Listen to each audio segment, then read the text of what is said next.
Solemnity of the Most Holy Trinity, Divine Communion of Love. This reflection is prepared by Father Aube Francis, pastor at St. Jude Church, Grand Rapids, Michigan, USA. The Solemnity of the Most Holy Trinity is the celebration of the greatest mystery of our faith, one God in three divine persons, Father, Son, and Holy Spirit.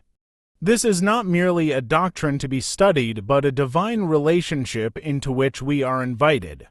The Trinity is a communion of perfect love. The Father eternally begets the Son is the Word and wisdom of the Father, and the Holy Spirit is the bond of love between them, poured into our hearts. To believe in the Trinity is to enter into the life of God, to be embraced by love, redeemed by grace, and guided by truth.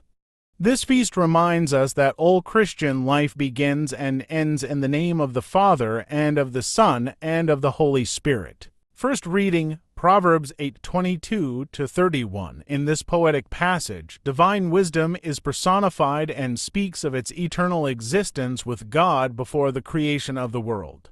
Wisdom was present when the foundations of the earth were laid, rejoicing in all that God made.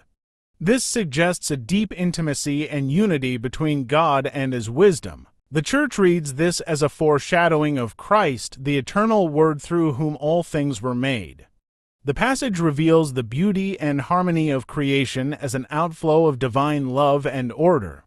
It reminds us that God's wisdom is not distant but was rejoicing among us from the very beginning. Responsorial Psalm, Psalm 8:4-9. The psalmist marvels at the dignity of human beings in God's creation.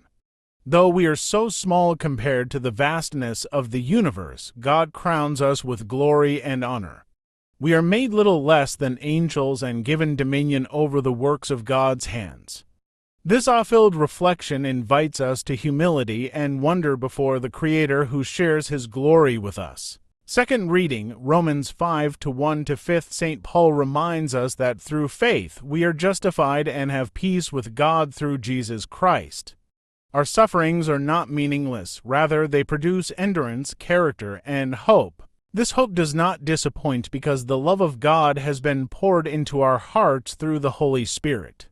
The passage reveals the dynamic work of the Trinity. God the Father gives peace, Jesus Christ grants access to grace, and the Holy Spirit infuses divine love.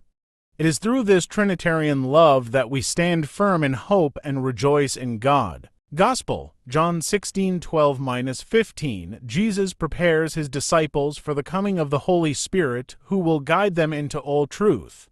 The Spirit will not speak on His own, but will declare what He hears from the Son, glorifying Him. All that the Father has belongs to the Son, and the Spirit receives from the Son to give to us. This reveals the inner life of the Holy Trinity as a unity of shared truth and glory.